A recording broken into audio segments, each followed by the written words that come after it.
we've taken plants from Cannonvale Beach, from the seagrass meadow there, and we've put them into these pots, and the seagrass has just absolutely flourished in here because it's not exposed to the normal stresses that seagrass is exposed to, particularly intertidal seagrass.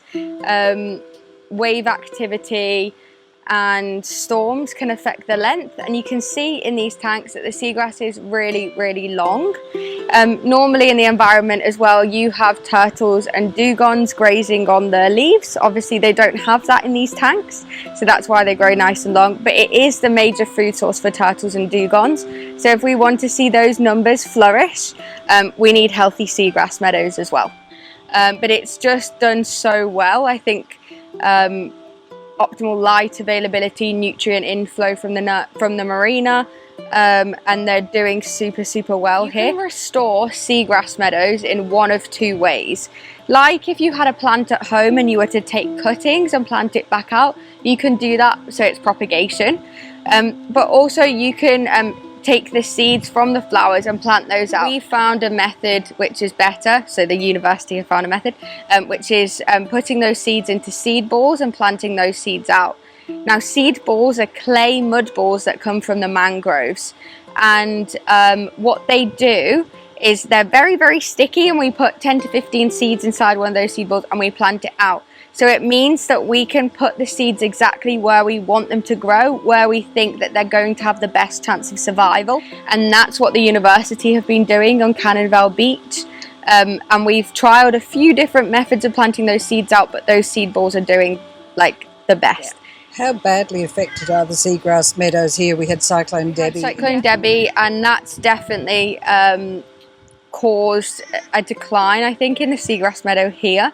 But there's also additional stresses which are like globally found across seagrass meadows, and that is from increased agriculture use, fertilizers, etc. The nutrient, it's called eutrophication. The nutrients comes from the land. You get increased nitrates, increased phosphates, and you start to get algal blooms. When those algal blooms start to break down, bacteria break them down, it takes the oxygen out of the water, but also it takes the light availability away from the seagrass, and you start to get declines there. Also with like the cyclone activity, we're projected to get increased cyclone activity with a changing climate, and that can cause increased turbidity, so increased sediment load within the water column. It gets really cloudy and again stops that light availability. Also seagrass meadows are threatened from projected increases in temperature, so certain species may bode better to other species. Scientists are still trying to work that all out at the moment.